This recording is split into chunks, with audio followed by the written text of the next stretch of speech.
Sarap? Asim eh. Eh, paksiw yan eh. What do you expect? Matamis. Paksiw na, asim. Gusto ko lang ipatikim sa'yo yan para sa susunod. Alam ko yung mga favorite mo. Oo, masarap naman yung...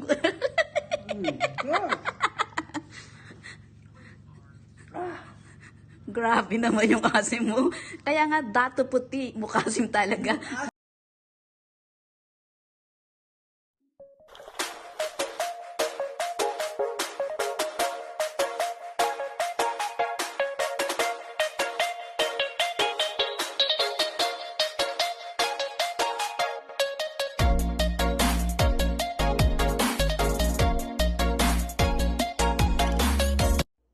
Ingredients. Magpapaksiw tayo. Mackerel. Isda. Sibuyas, luya, bawang, kamatis, konting ampalaya, talong, onion leeks, okra. Ito optional lang to kasi gusto ko. Walang sili ako eh. Yan na lang lalagay ko. Yan. Ingredients. Saka suka, paminta, asin, and oil. Yan. Paksiw tayo. Nilagyan ko, yung isda, nilagyan ko ng paminta, asin, at chili flakes. Wala kasing sili na green. So, nahiwa ko na lahat ng ingredients. So, ayan yung chili flakes powder na nilagay ko. So, ayan yung nilagay ko, chili flakes, paminta, asin, suka. Nalagyan natin ng oil. Tapos, ililayer ko siya dito sa kaldero. Yung gulay, ilalagay ko sa ilalim, pero yung ampalaya, hindi. Sa ibabaw ko siya ilalagay. So, ililayer ko siya. Ibabaw sa ilalim, lalagyan ko ng sibuyas, bawang, lahat kompleto. So, let's do it. Ayan, kakalatiin natin yung sibuyas. Lagyan natin dito. The same sa bawang. Kalatiin natin. Onion.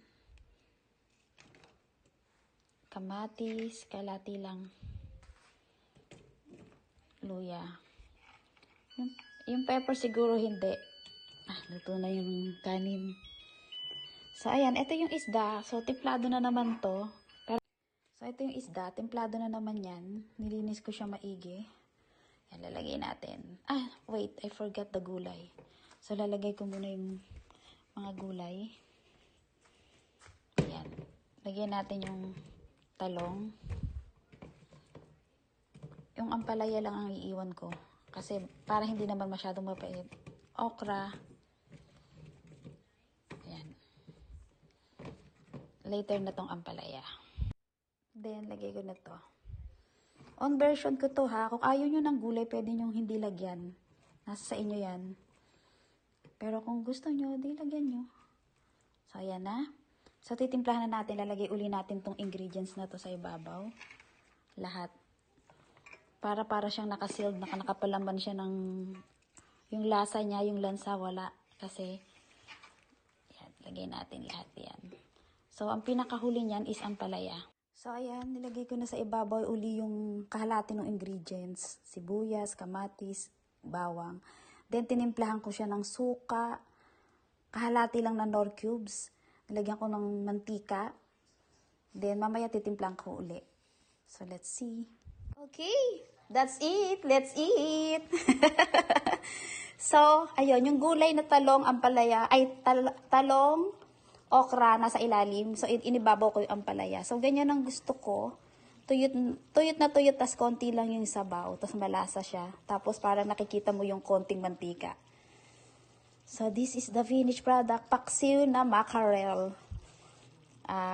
American style, my own version. Okay, lunchtime. Paksiw na mackerel. Let's eat. That's it.